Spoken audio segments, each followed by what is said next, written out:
so much for joining us again today for a part 2 of this agree or disagree video.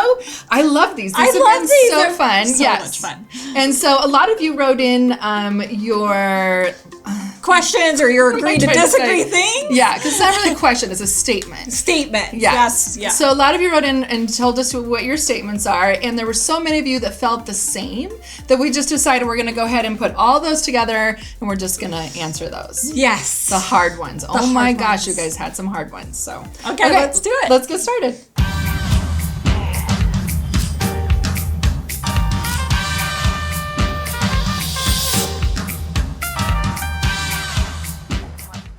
Spanking has a place in parenting. Ooh. Wait, is this agree? This is disagree? Yeah. Okay.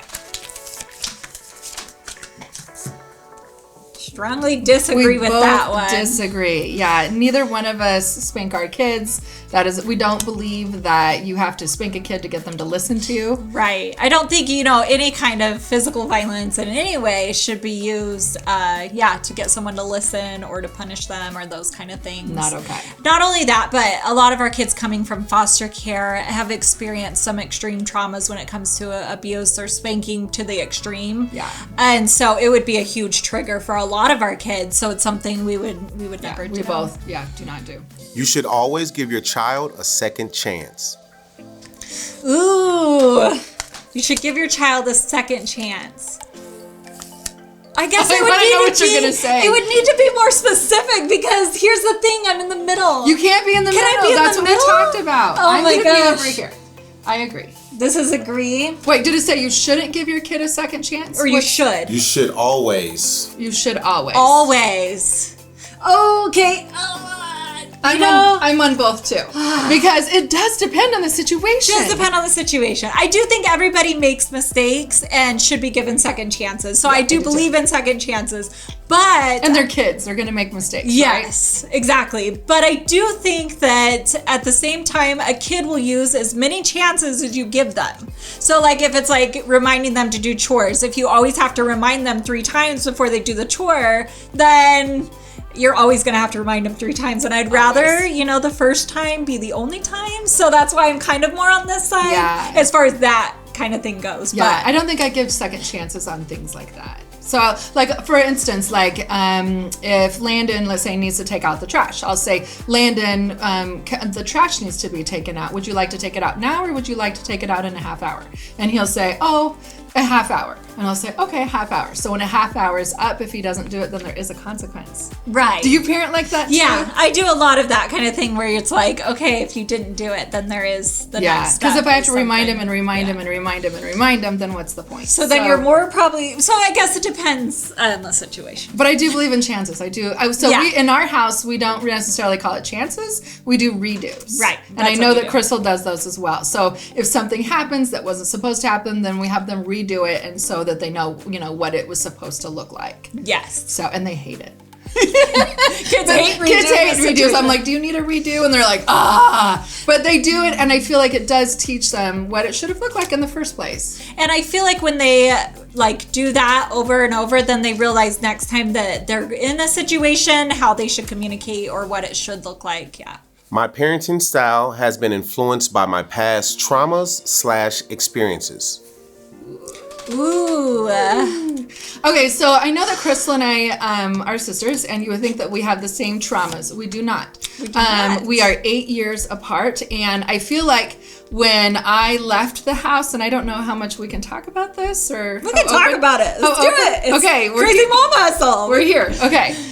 So my traumas as a child was probably my father dying at 10. That was really traumatic, and we went through a lot. Crystal, however, at that point was 2 years old. I was 2 years old, so I don't remember a lot of that trauma part of it. I mean, obviously I missed my dad growing up or having a dad figure, but it wasn't the same trauma that she knew my dad or our dad and so experienced it was different. Big grief with that. And then as I moved out, our mom got remarried, and it was a very traumatic situation. And Crystal then had trauma from that marriage. Right. He was extremely abusive, and physically and mentally. And I saw, my mom get abused. I saw just several things go on in our household. And so going through that situation, I was like, when I am older, and it was one of the things when I first met Aaron and we were first dating, and this is an expectation I set up front. And I said, if you ever abuse me mentally or physically, or my children or our children, if we have children together, however that looks, I will be gone. There is no second chance. Like, it was just something that I wouldn't tolerate. And that was influenced from my past trauma. So that's why I put agree. Would you agree or disagree? You didn't put your sticky note up. Oh, I didn't? How was it worded? I don't even remember. We're into this conversation and what was the question? Basically, your past traumas have influenced your current parenting style or experiences. I mean, yeah, I feel like, right? I agree. Because I do too. Because I do feel like we're a product of our environment to a point. Right. And so, yeah, so we do parent. I think we are different because of our different, traumas that we have in the back. However, we really parent, I feel like, kind of the same. I feel like we have the same core values when it comes to parenting, but we are a little bit different as far as just because of our past triggers. Oh, we did take a parenting class together at one point, several. And there was one that talked about shark music. And do you remember this one? Do you remember this one? And so when like a child responds in some kind of way, or even a spouse, anybody in any relationship, and you start feeling really like high anxiety inside, triggered, like, and you're starting to feel worked up and really extremely mad about it, it means you're being triggered from something from your past. And you're bringing that. Music. It's your shark music. So like in shark movies when they go and it's all scary, like something's happened. Yeah. So when someone responds in a way that start making you feel like that, like you have shark music, then you need to probably work on something from your past and kind of figure out what your trigger is. Why that is a trigger. Yes. So, okay. Mine is, abuse. So anytime Aaron yells or anybody yells, I'm like, instantly, that's my shark music, is that extreme environment, because I didn't like that as a child. So if parents provide a good environment, children will pretty much raise themselves. Ooh, that's a good question. I disagree also. Yeah, for sure.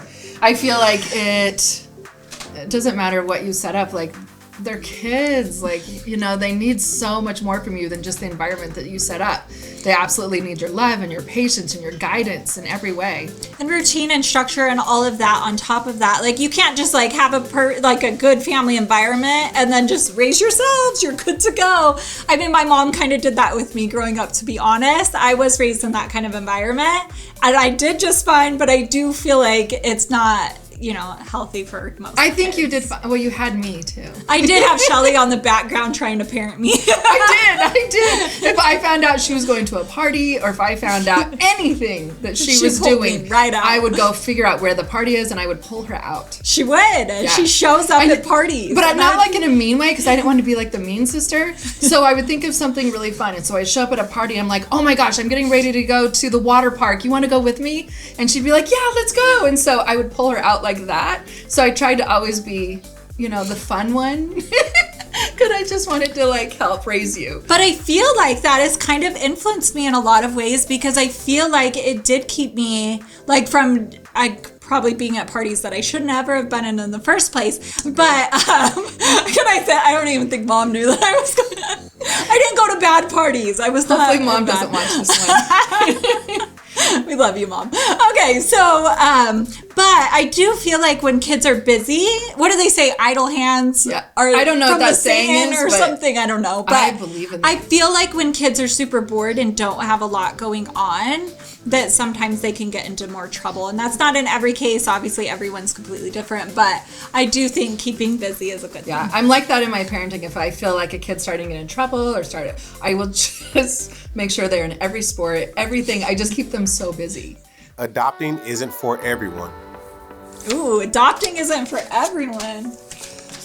Agreed. I'm going to agree, but there is a put that over there.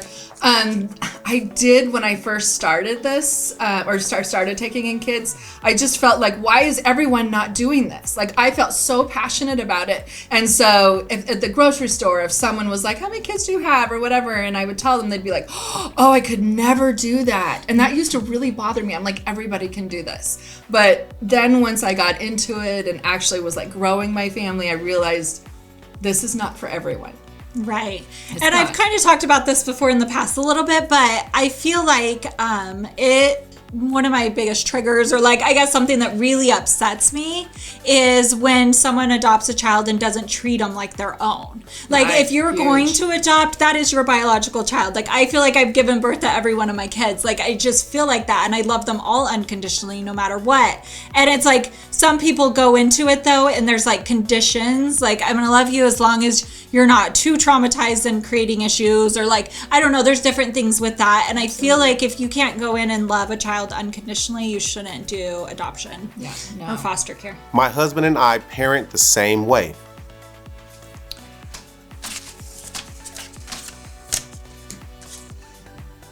This one's so funny, actually. This one's really, really funny. Because we have, so our husbands and Crystal and I have like the exact opposites. Right. In my situation, I feel like I'm the nicer, I don't know, more laid back parents. No, between Aaron and I. And I feel like Aaron's a little more strict, and like he was, raised in like a military kind of background. And so we've really had to come together and kind of like try to work through our parenting differences, because we're kind of on opposite ends in a lot of ways. We're kind of now in the middle, and we do somewhat parent the same now, but we're very opposite personalities. Yeah. And I feel like you're the opposite of that. Yes. So Jared is what you see him, like what you see on my channel, that is who he is. He is just a teddy bear. He would like never raise his voice. In all of the years of being married to him, we've never had a fight where like we've yelled at each other, because he doesn't yell. Right. And so I feel like I can't yell if he doesn't yell. So we we have this relationship where we don't yell, and so, or get really angry. He's not like that. He's not spiteful, nothing like that. So he's just really nice. And so because he's so nice, that leaves me to be the disciplinary person. And I feel like that has changed so much throughout the years. Like I used to be, like with Kylie, I was a really strict mom. I was very strict. And now though, throughout the years, I feel like I've just gotten really lax, and I'm not strict like I used to be. I'm definitely still the disciplinary. Like if there's a consequence that's given, it's usually by me, but I'm not what I used to be. I'm not like that. And mine in my house too, I'm usually the disciplinary. And even though Aaron's a little bit stricter of one, and he kind of sets up the rules with like internet, and I don't know if kids get paused and like all those restriction parts of it. And then I usually deal out the consequence though. Okay. But Crystal has some really unique consequences. I've learned a lot over the years I from do? her parenting. Yeah, just a lot of ones. I know a lot of them come from love and logic, but you really take it to like a level that I just feel like is so healthy for your kids. Like I really think you're a good parent. oh, that's sweet. Yeah, I really think do. you're an amazing parent too. Thanks. Every adopted kid should have a relationship with their bio family. Ooh. I disagree also. Yeah. I mean, you'll see, and both of us do this a lot, is we really encourage our kids to have relationships with their bio family as long as it is healthy. But at the end of the day, we both feel like it's up to them on what they want to do. Yeah, we just do whatever they want to do, because I feel like they're the one that were in the situation. They know what happened. They, I don't know. I mean, I guess there's some times where I've had children who feel like they don't want a relationship they're with me, and then when they move out, they try to have a relationship with their biological parent, and it wasn't healthy. And I guess that they felt like their parents, as they grew up, that their parents would as well. And I don't mean grow up like that, but like they would mature and things would get in a better situation. And so to find out as kids, some of my kids have grown up and moved out and tried to have relationships, it just hasn't worked out. Or they still have the same addictions that they did, a long time ago. That's a better way of saying that. I think that's what you're trying to say. Yeah. Is that same addiction is still there, and so they, So, but we do encourage it. Like we want them, that's a piece of them and who they are. So we'd absolutely want them to have relationships if they can. A child has come into our home that we knew was not meant for our family. Ooh.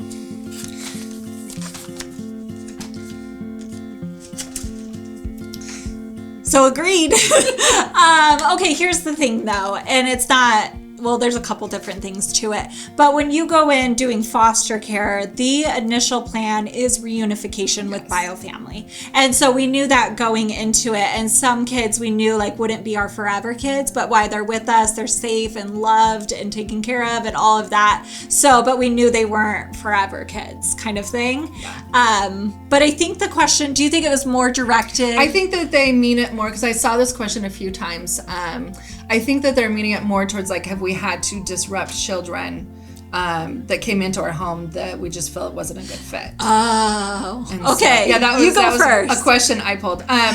Well, okay, so yes, I do. I have had that in the past. In fact, a lot of you have known that one of our kids, Kason, his brother Matthew, was one that we were really hoping to be his home. We really wanted it to work out, and for him, that's not what he wanted. He had always grown up in a group home, and he felt like it was too hard to live with our girls because he came from an all boy group home. He's just really struggled being in a family, and it just wasn't something that he wanted. He wanted to live with his brother who lived in another state, and it was kind of a mess. And yeah, it just didn't work out the way we want. So we've had that for sure, where they, just either on our side or their side, where they just feel like it wasn't a good fit. Okay, so on my side, Hannah's biological sister came into our house, and I was really hoping that she was our forever daughter. And I was hoping. I feel like you always have that hope. But then as I started to see stuff, and she started saying, that she didn't really want a family, like it wasn't really what she really envisioned herself in, and it was just something she didn't want. And so at the end of the day, I kind of was like, okay, I totally understand and get that. So yeah, that's hard. Yeah, it's really hard. When kids turn 18, they have to move out. I feel like I hear this one all the time. What? We disagree. I just took him out. Okay, I'm totally joking. Oh my gosh. Yes, I disagree with that. But I don't know where this started. Or like what? We see it in the comments all the time. Like, how sad you kick out your kids at 18. What? It's not true. Melinda lived with us, I think, till she was 21. Yeah. Like, she went to college for a little bit, but then she moved back in, and then kind of, I think until she was like 24, she was still like in her house, I guess. Yes. Alex was 19 and a half, almost 20. I don't know where this came from. I don't know where it came from. I've had a few kids that moved out at 18, but then, especially all my girls, I think all of them stayed at least a year or two. Kylie 3, like, people stayed. It wasn't like that. Destiny stayed until she was married. I don't know where that's coming from, but I do have a theory. Because our videos go like all over the world, I feel like depending on the cultural, you may feel that way. Like, like a lot of cultures, like you stay until you get married or things like that. Right.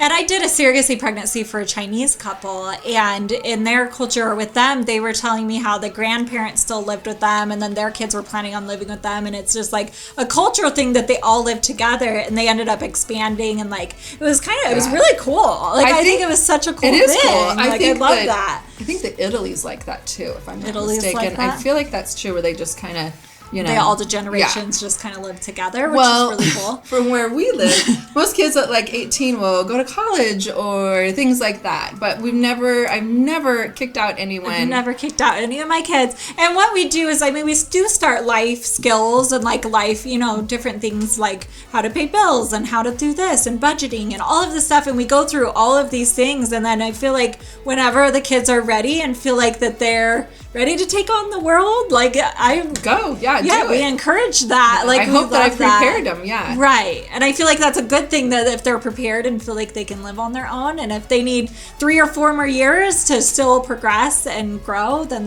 that's what they need to do, is stay home. So I think it just depends on the kid. But no, we don't kick out kids. We don't kick out kids. No. That's not a rule. You would be a different parent if you could go back in time. Okay, this is the last question. Ooh. Yeah, if you could go back in time, would you be a different parent? I mean, we're the same. I know, we did answer a lot of the same. Yeah, I mean, I agree. I feel like you learn and grow as a parent and as a person every day. And so I feel like we're constantly like, oh my gosh. But by one in particular, if I could go back and do any parenting differently, it would be not listening to caseworkers. And so, okay, I was new to foster care and I was new to like adoption and like this whole thing.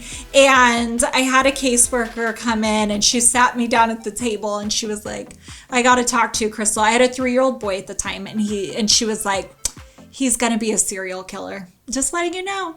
And I'm like, wait, what? I remember she called me. She's like, I got a serial killer as a I was placement. like, I have a serial killer as a plant. Like, but I think I was young and naive in that moment. And she was like, his parents are terrible and they're the worst ones I've ever had. And I've been a caseworker for this many years. Like, I know that this is going to happen.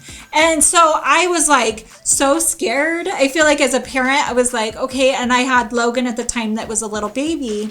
And not within like 3 or 4 days of her telling me this, the kid had butted Logan because he had grabbed a little toy. He was like, I think 8 months old, 6 months old, somewhere in there, and gave Logan a bloody nose. And I was like, oh my gosh, she's right. Oh my gosh. And so he was only like 3 years old. He was 3 years old. And so knowing what I know now, I know it was just the developmental stages that kids go through of like trying to figure out when someone takes my toy, what's the appropriate response. And I would have gone back and parented that as that and not in my mind thinking, that he was going to do something to all of us. And so I don't know. If I could go back, I would really follow my instincts more and really just dive into that parenting and yeah. So that's what I would have done differently. Yeah.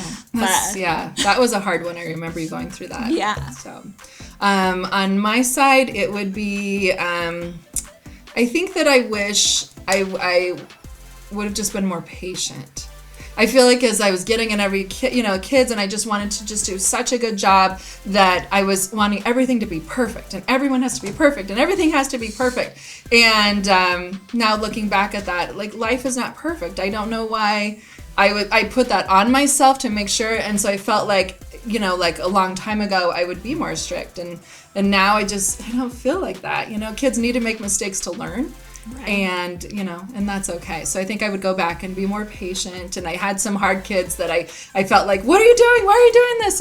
And if I would have just come from a more loving, and understanding, I think it would have been a better situation for sure. So I mean, we made it through and everyone's doing great, but oh my goodness, I wish I was more patient. So yeah. I have one more question really quick that I wanted to answer. This one's from Josie's Journey, and the question was, what parenting techniques promised good results, but in your experience just didn't work? Ooh. I know. I thought that was a really good question. That's a good one. Because a lot of people hear that we do love and logic parenting, but if you look at that, you would think like, wow, that's exactly how they do things. No. I don't think there's one parenting technique out there that I know of that everything works for every child. Right. Because there are so many different backgrounds and traumas and triggers and this and sensory things. Every kids are so different. You have so much going on that no one parenting technique in our experience has worked. So what was your fail? Okay, were you going to ask me? I was going to ask you the same thing. Okay, so for love and logic parenting, one of the things in there is that you don't give your kids bedtimes. And I know we talked a little bit about this on the other video that I don't give bedtimes to my older kids. It really has nothing to do with love and logic, but I did that for a little bit. I was like, okay, that's going to be really hard, but I'm going to do it. And so I gave no one bedtimes.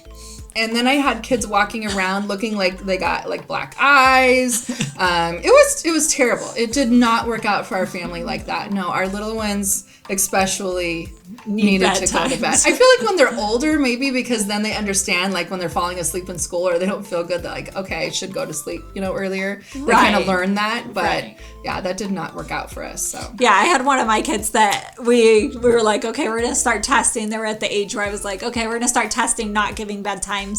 So I didn't, and then the next day they were super tired because they thought it was cool to stay up late. And then that night, though, this is actually Max, which I can tell the story because it's really sweet now, but we were sitting at the breakfast table and he was just like, and he's like, Mom, he's like, I'm gonna go to bed really early tonight. And I loved that because I was like, oh my gosh. And You now, learned. And I know that's the point of it. That's the point of it, is learning what your body needs and kind of, you know what I mean? And now Max, I have to say, is my best one at setting limits for himself and figuring out, like, he stops playing video games at 10 p.m. He's in bed by 10:30. Like, he is so That's strict great. about it. Even if I'm like, hey, you want to stay up and watch a movie? He's like, sorry, Mom, I got to go to bed. Like, but he gets up at a certain time and he has this schedule and this routine. And I'm like, wow, I'm so proud of you. Like, it's so good. But the one parenting technique that didn't work very well for me is one of the things is they said to come up with like a saying. And so when the kids were younger, they would know that if I said, oh, that's so sad, that like something, they were going to get a consequence to something. But as kids turned into teenagers, that turned into a running joke in our house where they're like, is that sad for me? And I was like, yeah. Yes, it is. What did Kylie say? Kylie used to do the same thing. Funny. Kylie had a group of friends over one time and she got in trouble for something that she did. And I walked over to her and she's like, what? Is that so sad for me? And I was like, okay, so that saying's no longer going to work. You were like, yeah, it kind of is. I was like, yeah, it kind of sad. So I told her, but yeah, that one didn't work. But it works when they're little. That when it's still the same thing. If I say that in our house or if I go, uh-oh, then they're like, oh, that they know that, it's not okay. But yeah. So I do feel like parenting styles and techniques need to change as the kids grow and change, because I feel like what works on my younger kids doesn't necessarily work on my teens and vice versa. So I feel like it's really figuring out what stage they're in and what parenting technique works in that stage. One parenting technique real quick that I will say that I feel like works for every stage, the one that I found is routines. I feel like kids really do well on routines, like any kind of just structure of the, this is what we're doing and this is kind of what to expect tomorrow, and just knowing their schedules, I feel like has really helped some of my kids. I know that a lot of you see in our family that we hate that. I especially hate that stupid dinner bell. But it was kind of just talking about routines. I was thinking about this. And so last night we didn't ring the dinner bell and all the kids were like, and we just kind of said like, oh, dinner's ready. And they all got to dinner and they were like, where's the bell? Like, I feel like I can't eat unless I hear the bell. And I was like, wow, like routine. But it's the routine. It's the routine if I hear that stupid bell. Yeah, I hate it. So anyway. All right. Well, I think that's all that we have for today. Thank you guys for joining us and we will see you next week. Bye.